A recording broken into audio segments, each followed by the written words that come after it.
Bom dia, boa tarde, boa noite. Não sei que vocês vão ver esse vídeo.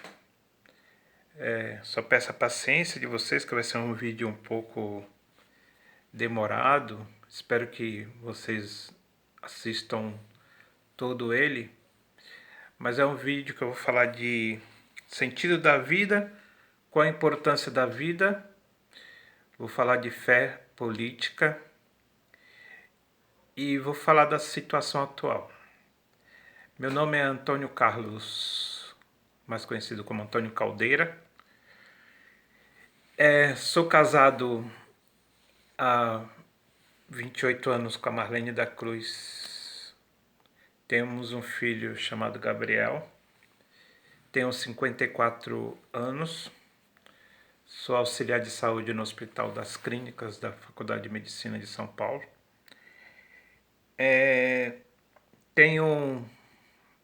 Falar o nome dos meus irmãos: Maria Idelso Davino, Edna Maria, Jorge Henrique em memória, Maria da Paz, Luciana, Renato, Jussara, e tenho outros dois irmãos fora que não faz parte dessa mesma mãe, mas faz parte do mesmo pai, que é a Mônica, que eu tive a grata surpresa de conhecer bem depois, quando o Gabriel já tinha 1 ano. E recentemente a Monique, a qual só conheço ela pelas redes sociais, não a conheço pessoalmente. Mas é a minha irmãzinha caçulinha que dá vontade de apertar no coração. Por que eu estou fazendo essa apresentação? Porque tem que ter um sentido da nossa vida. É a família, e lá na frente vocês vão entender por quê. Qual o sentido da vida? Qual o sentido da nossa fé? Qual o sentido de a gente entender as coisas? Estamos vivendo num tempo de uma pandemia. Já tem várias pessoas de várias outras idades que já passaram por isso. Nós somos o primeiro, pelo menos pela minha idade, é o primeiro a pandemia a passar. Teremos muitas outras, teremos que conviver com ela e tudo. Mas nessa pandemia teve vários aspectos diferentes. E nesses aspectos diferentes, teve vários sentidos que a gente reflete, faz uma reflexão da vida. Qual o sentido da vida, qual a importância da vida. Os meios de saúde, os meios de comunicação e tudo, deram sentido só para essa pandemia. Só que a gente sabe que existe mil e umas outras doenças que são tão perigosas, matam tanto como esse vírus Covid-19. Nesse sentido, eles pararam de atender os outros. E nesse tanto o convênio como o SUS. Aí nesse período, a Marlene ela já vinha com um quadro do coração enorme devido à cirurgia, devido ao AVCI, e o coração dela foi enfraquecendo. E outra, ela não estava se alimentando direito, ela gosta mais de água e tudo. Eu até estava tentando evitar um pouco, mas gostava mais de água. E o coração é assim, ele nutre aquilo que você dá para ele. Se você está dando carboidrato, se você está dando energias, aí ele entende assim. Aí quando você dá água, ele se encharca de água e joga tudo pro pulmão. Mas não é isso. Aí, nesse meio período, não houve meios de eu levar ela para os médicos. Não estavam atendendo, só estava atendendo o Covid. E cargas d'água, lá na faculdade, eles começaram a fazer um teste, testar, depois de muito tempo. Isso não foi o governo, tá? Foi só o pessoal que estava fazendo pesquisa Aí resolveram testar os funcionários de lá. Aí nesse teste constatou que eu tive Covid. Meu IgG estava positivo. Pensa, e eu estava assintomático. Pensa uma pessoa desesperada. Fiquei desesperado, corri, porque eles só dão o resultado, não fazem mais nada. Também, ó, a gente tem que entender que era uma pesquisa. Fui no convênio, desesperado. A Marlene ela não estava com sintomas, mas ela estava com muita tosse. Mas essa tosse é devido do coração, mas a gente, na dúvida, né? Levei ela no convênio, fizemos o teste. A priori, mostrava que a gente já teve Covid, que a gente estava com IgM, o IgG positivo e o IgM negativo. Quer dizer que a gente não estava mais transmitindo. Mas eu acho provável, naturalmente, que eu peguei isso aí logo no começo dessa pandemia, porque essas conduções hiperlotada, né? E eu tenho o costume de pela manhã dormir pegar o trem em Itaquera e voltar e dormir. E às vezes as pessoas, a educação é enorme, né? As pessoas tossem do seu lado e se você está dormindo, você respira, a sua respiração é maior, né? Aí o pessoal tosse do seu lado, etc, etc. Bem, e aí o quadro da Marlene se agravou e aí a gente teve que internar ela. Ela internou a primeira vez Nossa Senhora do Rosário, segunda vez em Guarulhos, depois de novo no Hospital Nossa Senhora do Rosário e agora nessa terceira vez no Hospital Bosque da Saúde. Os atendimentos Nossa Senhora do Rosário e agora em Bosque da Saúde é excelente, o pessoal cuida bem. Só que nos dois eles desenganaram ela. Só que agora, recente, ela estava na UTI. Aí o médico, e na UTI não podia fazer visita por causa desse quadro de Covid. Cada hospital tem a sua política e a gente entende isso. Estava nesse quadro de pandemia e tudo, e aí eles proibiram a entrada de qualquer tipo de acompanhante, visita e tudo, para não levar o vírus lá para dentro para os pacientes. Aí a gente entende. E o quadro dela se agravou. O médico entubou ela e tudo. Aí, na terça-feira, ele me liga. Ele me liga e fala assim, ó, o quadro da sua esposa se agravou e a gente não... O quadro dela é tão grave que ela não passa da terça para quarta, mas tardar na quarta. Pensa numa pessoa desesperada. Fugiu a razão, fugiu a fé, fugiu tudo. E eu vendo esses quadros aí de pandemia e a forma que as pessoas vão enterrando seus parentes, bateu o desespero, bateu mesmo. Não, é que eu falo, fugiu a razão, fugiu a fé, fugiu tudo. Eu quis ser prático, já liguei pro padre, já falei para ele e tudo, que eu não queria que minha esposa tivesse uma hora ou meia hora de velório. Eu queria velar ela, pedir autorização de velar ela na comunidade. Prontamente o padre deixou tudo isso pronto. E o médico também liberou a visita e liberou a visita para a família. Aí eu avisei os familiares da Marlene, tudo. Tá certo que nesse meio tempo houve uma pequena desinformação, mas não da minha parte, mas tudo bem, a gente entende. Mas o que eu quero dar o sentido da vida, e muitas vezes a gente fala e precisa dar também Não é só fazendo uma crítica, a gente tem que dar uma solução. Aí eu estava pensando, os governantes, os meios de comunicação,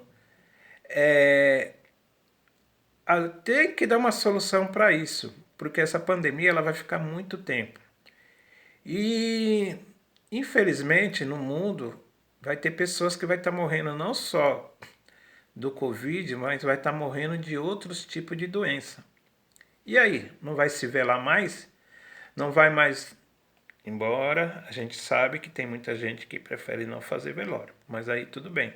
Mas a gente tem que ter a opção, a escolha, que no artigo 5º da Constituição nos deixa bem claro sobre isso. Quem quiser é só ir lá ver. Então a gente vem aqui apresentar uma solução. Qual seria a solução? A gente sabe que tem muitos templos religiosos, igrejas, tem igrejas protestantes, igreja católica, várias igrejas, temos estádio. Exemplo aqui no Alto Tietê, não fazendo a comparação, mas só para a gente entender. Quando teve aquele massacre lá em Suzano, abriram os governantes, às vezes para aparecer na mídia, né? Tudo bem. Abriram o ginásio lá de esporte para ver lá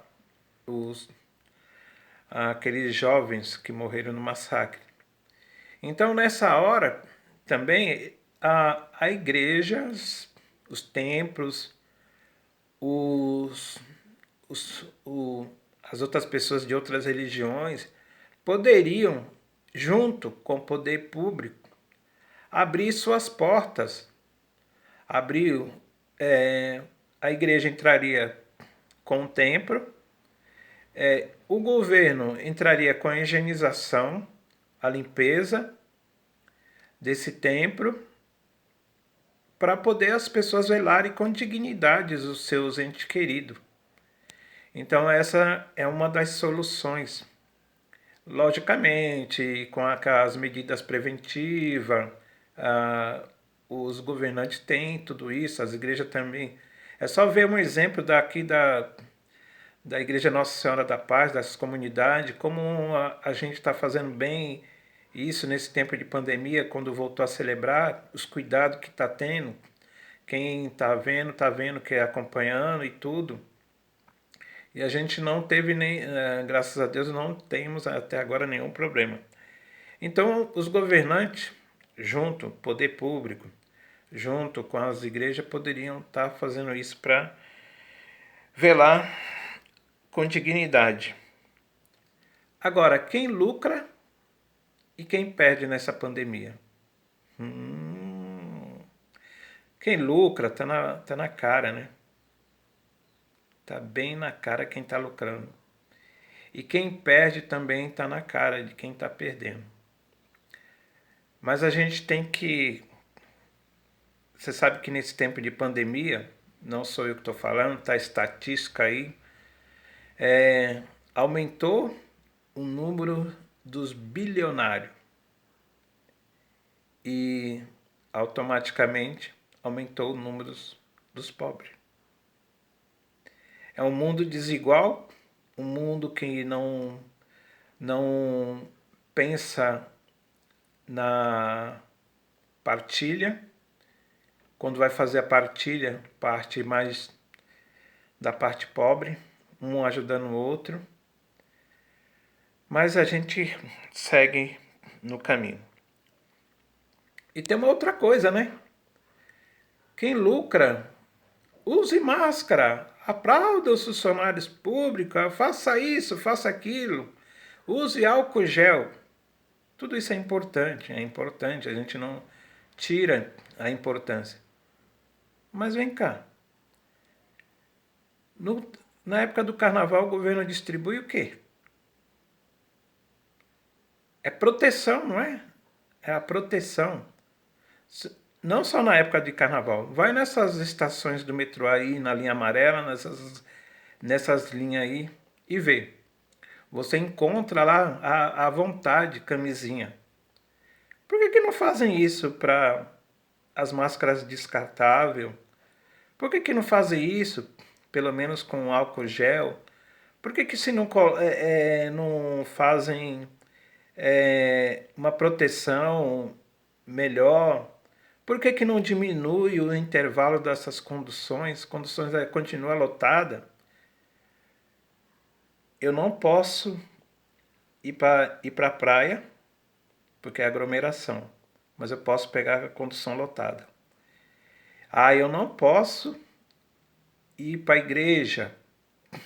Não pode ter aglomeração dentro da igreja, mas pode ter aglomeração dentro da condução. Mas é por causa do tempo, é 1 hora, você vai ficar ali, blá blá blá blá blá blá. A quem interessa isso?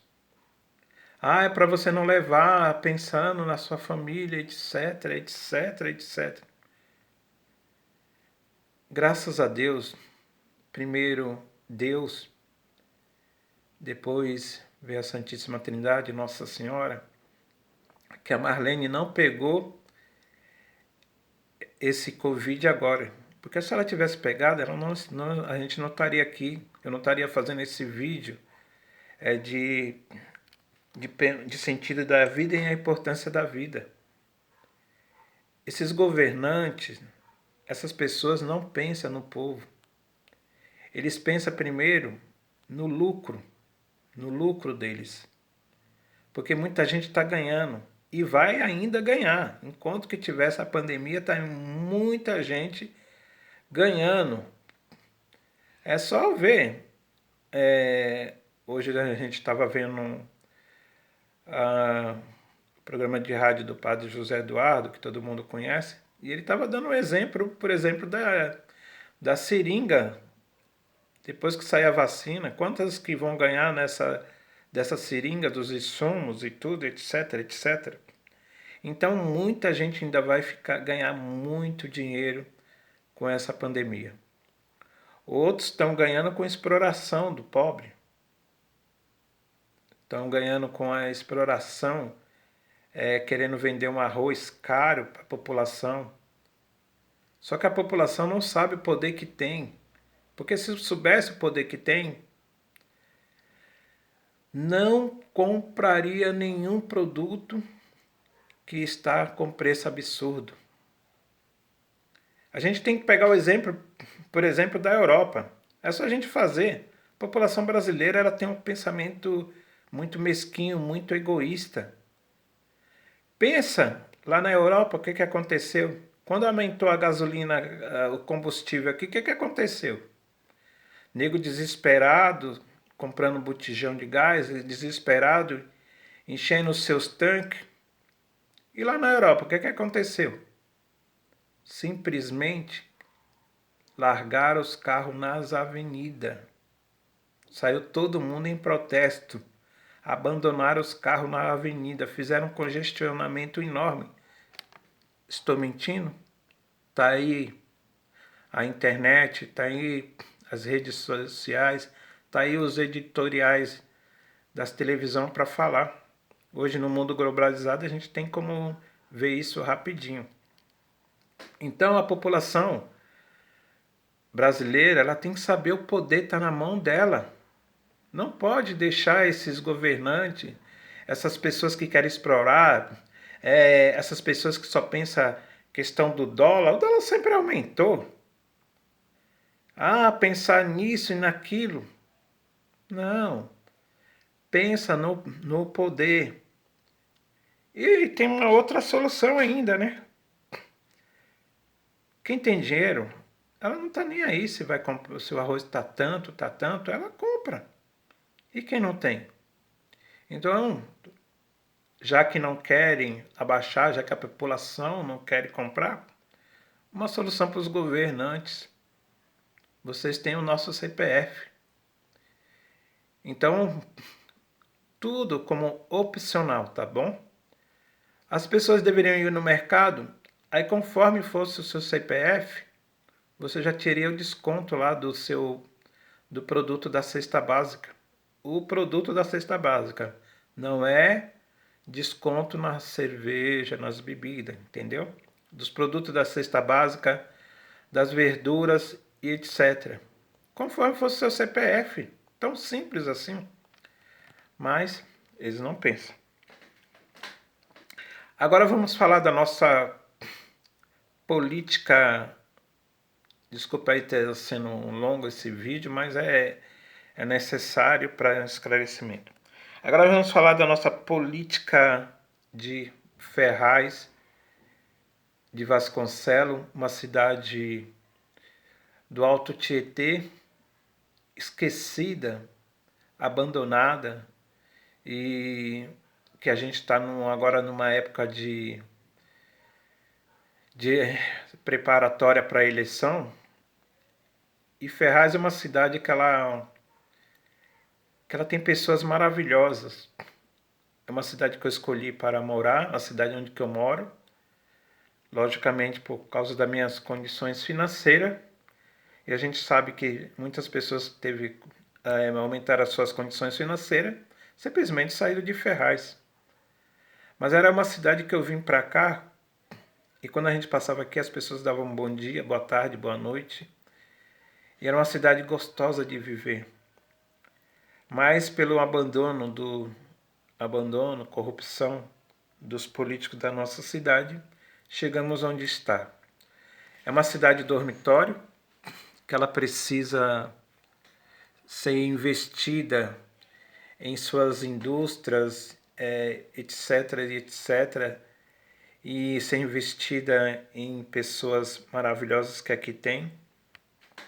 E tem um programa na internet que é o Fala Roger, e tem umas pessoas que participaram, outras participaram, tem também a TV Cenário, e tem pessoas ótimas aqui na política, tantos os políticos já presentes, os vereadores já presentes, e tem outros políticos que estão aí se candidatando. Mas aí a gente sabe que na política a gente tem umas coisas muito interessantes, né? Tem muitas pessoas, principalmente as mulheres, como o partido tem que ter 30%, eles colocam muitas mulheres, pessoas ótimas, pessoas que têm um conhecimento maravilhoso. Mas a gente sabe que a gente ainda tem uma política de cabresto, tem uma política de... Esperamos que mude isso esse ano. Mas a gente sabe que muitos eles estão usando algumas das mulheres. A gente é nítido e notório, a gente vê essa percepção. A pessoa conhece 300, 400 pessoas, a pessoa fala muito bem. Então eles convidam essa pessoa, dar aquele carinho, para aquela pessoa atrair votos para ele. Então se a população fosse inteligente, esperamos que seja, se eu gosto de fulano A, eu não gosto do candidato, não me identifico com a proposta daquele candidato ou daquela candidata para prefeito ou prefeita, eu simplesmente voto naquela candidata, que meu voto já está definido. O meu voto é para uma candidata aí, mas eu não vou falar o nome. Tem que ser, a pessoa tem que simplesmente votar na pessoa que ela gosta, na pessoa que ela tem boa proposta, que ela tem bom conhecimento. E a gente vê que tem muitas candidatas a vereadoras aí, que o pessoal está usando ela como manobra, só para atrair os votos. Sabe que ela não vai ganhar, sabe que ela...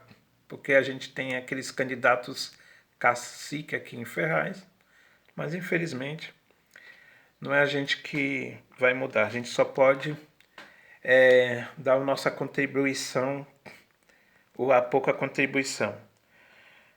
Mas aqui eu vou falar uns nomes, não estou pedindo voto para elas, não estou fazendo política para essas pessoas, mas é só para vocês terem uma noção um direcionamento daqui da política e como que é imparcial e como é bom esse programa do que tem no Facebook aí do Fala Roger, um rapaz excelente que ele promoveu na Câmara um encontro chamado Política de Batom com várias mulheres e ali saiu várias pessoas com, com excelente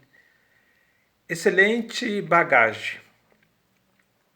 E a minha surpresa também é assim, ele fez de várias entrevistas, eu já conheci essa pessoa, mas ela me surpreendeu.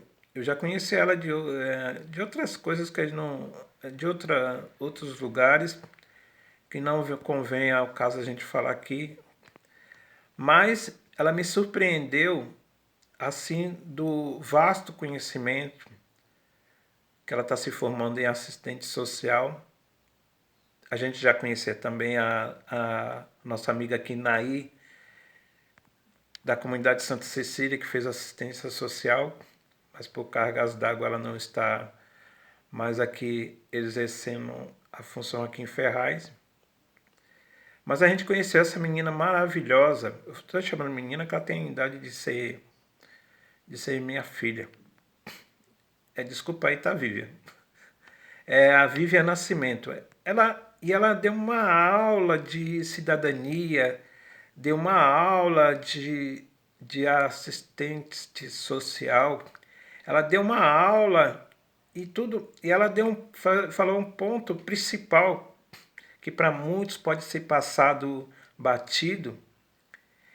Ela falou o que mudou na vida dela foi a educação.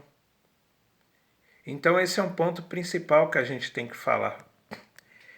Temos também aqui uma outra pessoa muito interessante, que a gente conhece também, a Dulce, agora ela está intitulada Dulce do Bem, que sempre trabalhou nas pastorais da nossa igreja aqui católica, apostólica romana. E ela também tem um vasto conhecimento na área da saúde. Ela é conselheira da saúde e trabalha na pastoral da criança.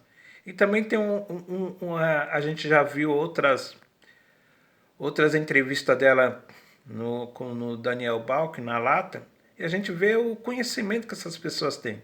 Então aqui em Ferraz a gente tem ótimas pessoas. Tem também uma pessoa que eu conheço há muito tempo. Ela já foi vereadora em Ferraz, mas é como eu falei, ela trabalha pelos bastidores. Bastidores estão fazendo um trabalho muito bem. Mas a gente sabe que hoje a rede social ela é essencial. E ela precisa mostrar o conhecimento que ela tem, entrar nesse confronto, desse debate, dessa situação.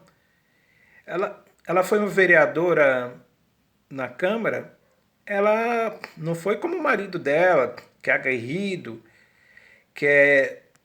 fala as coisas, mas ela naquela sutilidade da mulher, fala as coisas, coloca a sua colocação nos projetos, que quem conhece mesmo os vereadores tem que participar, tem que conhecer as sessões da Câmara.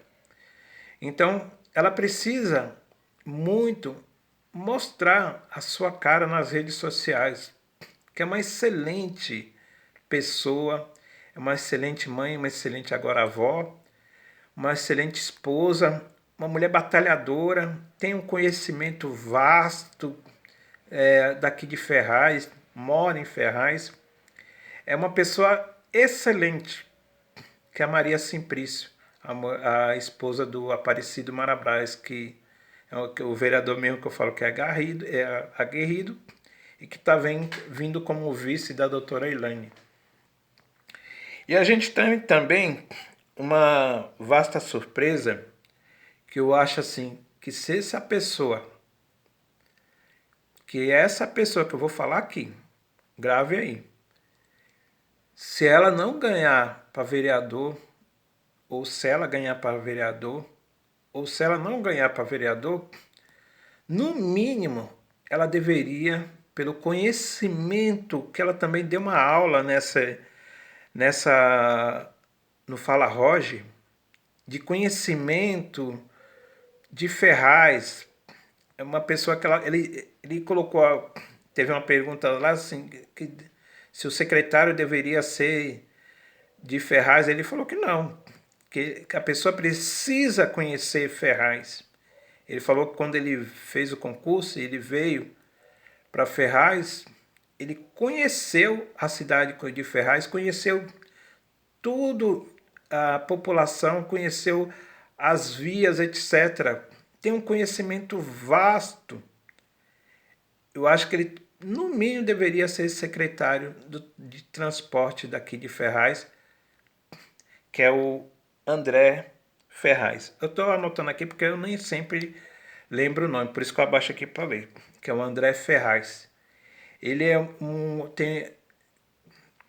na dúvida, vocês vejam a entrevista aí no Fala Roger e fala se eu estou mentindo dessas pessoas. Veja a entrevista no Daniel Bach lá na Lata e veja se eu estou falando a mentira sobre a Dulce, sobre a Vivian, e tire suas conclusões, entendeu? Então o André, ele tem um conhecimento, ele deu uma aula, ele explicou muito bem, é funcionário público, mas ele deu uma aula muito bem sobre a questão do transporte, das vias, falou até questão assim eu não vou falar aqui tudo, sobre a questão da tinta que se coloca no asfalto, mas tudo bem. Eu vou falar dessa outra pessoa também, que eu vi a entrevista dela na TV Cenário. Eu vou falar porque ela não está. Eu vou falar porque ela não está bem. Não sei, ela não está bem na pesquisa, mas é uma pessoa que ela não tem um. Ferraz não tem um grande conhecimento dela, mas eu gostei maravilhosamente da entrevista dela, que foi a Creuza Brandão. Não a conhecia. Eu estou falando porque eu não conheço. Eu falando uma verdade, eu não a conhecia. Conheço só de redes sociais. Comecei a acompanhar ela pelo Facebook para conhecer um pouco do trabalho. Mas ali na TV Cenário do Jairzinho Ambrosio, agora apresentado pelo Júnior dos Anjos, foi uma excelente entrevista. Uma mulher também de um conhecimento da região. É uma pessoa que trabalha com o terceiro setor. Então a gente tem essa grata